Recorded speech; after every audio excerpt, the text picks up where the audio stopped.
Okay, YouTube people, welcome to my channel.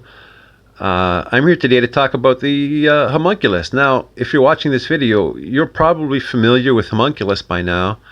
I'm going to give you a brief recap on the homunculus phenomenon.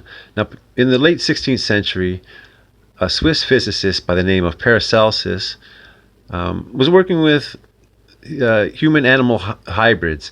Now, one of his methods was to inject human DNA into a chicken's egg and then keep it in the right conditions for the long enough period of time that an embryo would grow inside the egg, ostensibly a human chicken hybrid. Now, 6 or 8 years ago, a gentleman by the name of Corny in Russia, God rest his soul, he's no longer with us. We miss you, Corny, but he produced several homunculus creatures over his career, and then along came a viral wave of copycats and debunkers.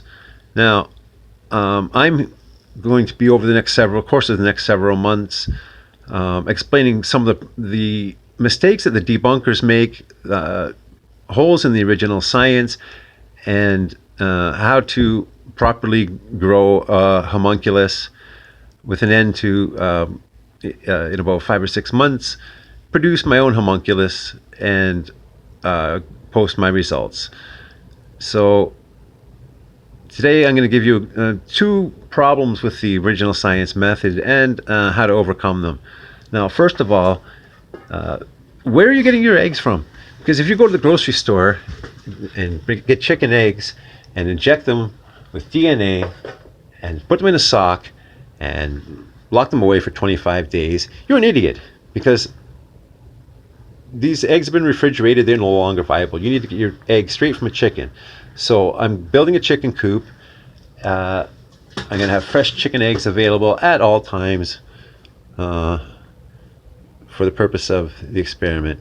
Now, the second big mistake that everyone makes is they use a container, something like a plastic container, and they end up putting their egg inside a plastic container. Now, Paracelsus, at no point did Paracelsus say to deprive your egg of all gas exchange. Eggs need to breathe. The embryo inside maybe develops, but then without proper gas exchange, it stifles and dies inside the egg, and that's why we get so many failures. So one of the big things that's going to improve your method is to give them plenty of gas exchange.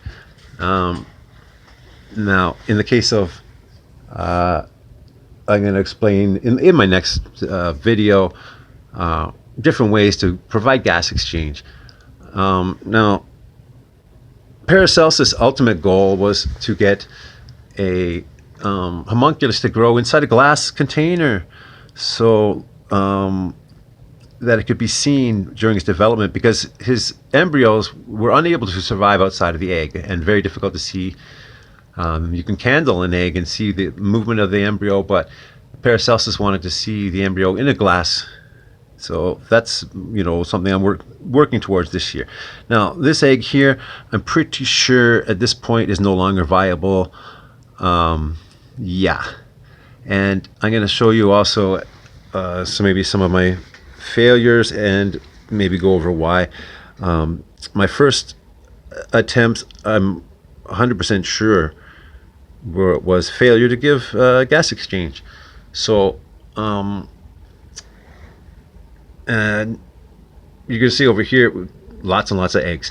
That's the other thing that Corny would talk about, was you can't just hatch one egg and say, oh, it's a complete failure. You have to have hundreds of eggs to get successes. So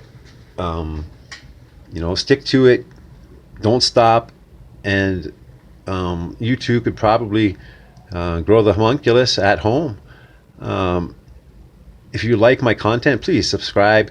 I'm going to give regular updates, and you don't want to miss them. If you're a homunculus fan, thanks for watching. and we'll see you next time.